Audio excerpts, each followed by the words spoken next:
Mbere mwaramutse. Namutse neza. Ako ntujya uryama. Gusohoka ko iki gihe urabona utakira. Uzi ko wagira ngo hari umwana uriza.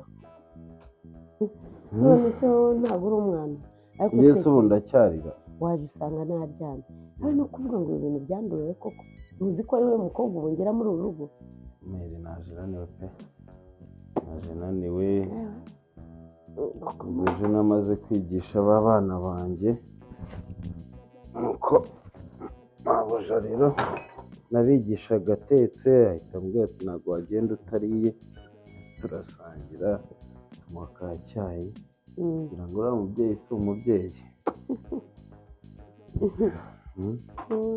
Buriya rero nawe ni uko ano meza mwarayahuhuye burundu. Aya meza rero ntabwo uzi ibintu byabaye.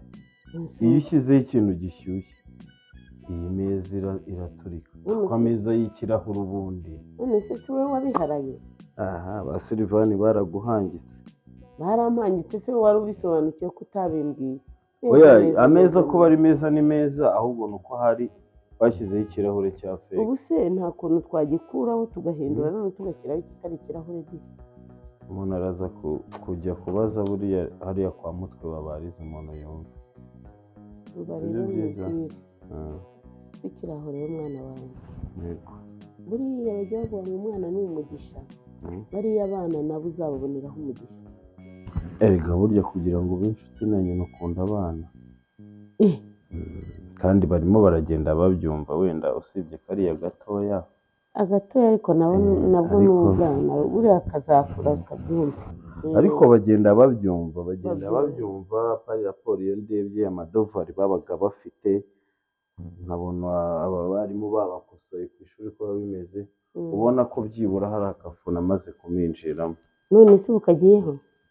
Bigenda biza nkagiyeho nyine ngiye kugenda ndebe uko bimeze kuva ari na wikendi kugira ngo mbitangire kare. Ubu gihe nta kintu ushyize mu nda? Oya ntabwo ari ngombwa rega ntabwo nyiri umwana. Rero buriya nanjye nararimaye pe. Ntabwo nari kwifuza ko tugumana mu bushomeri ariko iyo udahari nanjye nta peti y'ibiryo ngira. Numva ntashobora kuba. Yemere ugomba rega kumenya ko n'ejo bundi nzaba umuntu w'umugabo. Uzaba umuntu w'umugabo se njyewe?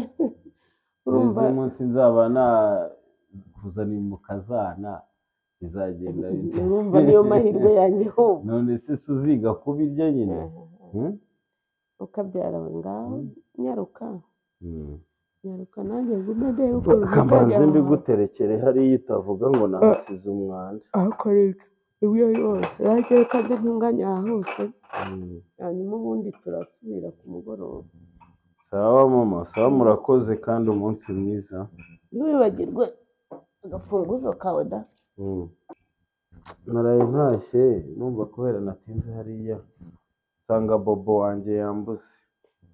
Uzi ko nanjye nari nzi yuko ndabikubwira noneho usanga nasinziriye. Ejo yaje kukureba arakubura ndamubwira ntiwagiye muri ka kazi. Ntazagira ngo hari namwiriyeho buriya. Ariko isi ni umwana mwiza abacecetse. Uzi ko umureba mwahuza amaso akareba hasi we? Ni umwana mwiza ariko burane n'umuderanjeri yakuganirije cecekere. Umva none se wowe ku cyo wabonye yagushatse kuri telefone ntunamuvugisha? Bo bwari bwije kubera navuye hari abwije ariko ubu ngiye kumuvugisha. Ukora uko ushoboye umuhamagare rwose umuvugisha. Kuva natangira akazi ntabwo ndongera kumuha kandi nawe yabaye bize mu kazi k'ababyeyi ariko ubu ngiye kumuvugisha. Ukora uko ushoboye umuhamagare rwose umuvugisha. Sawa ngaho gerayo. Bo mwirirwe rero reka nkageremo. Yego ariko ujye wibuka uniyiteho ugire ufata icyo urya. Ako se wa muntu wereka nkubwire njye mu myaka mfite ngiyo mbonye ibyo gutomera. Kuzicwa n'inzara koko? Inzara yica umukecuru. Genda nzajya nshaka ibyo nshyiramo uko somye. Okay sawa mwirirwe. Oya nibyo. Ikintu nzapfa n'uyu muhungu ntashobora gusiga shasha. Ubazi ko abarinda uri mu musasire koko.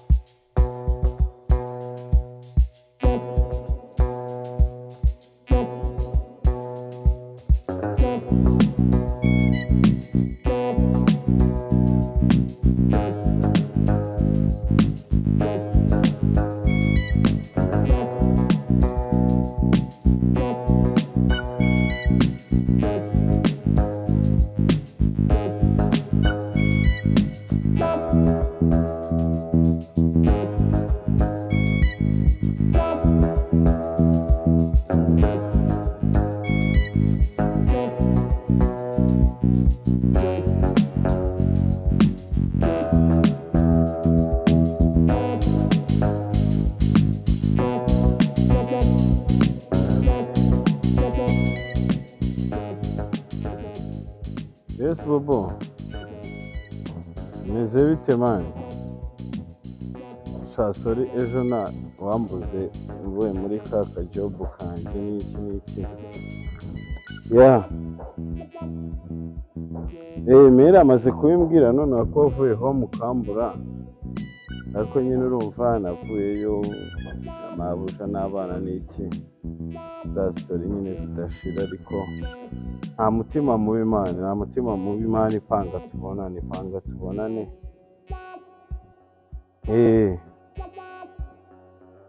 Ahubwo panga Mana ipanga tuzinjirire Barisene. Barambwiye ngo Barisene yaguze akamodoka yashinze n'akabari n'iki. Ikofi yarayibonye.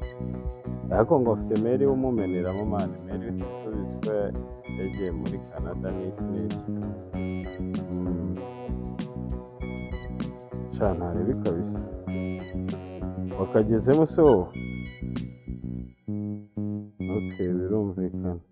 Naribi rero ubwo ndaguteye pisi, reba turaza kubonana nimugoroba dupange gahunda iyo ari.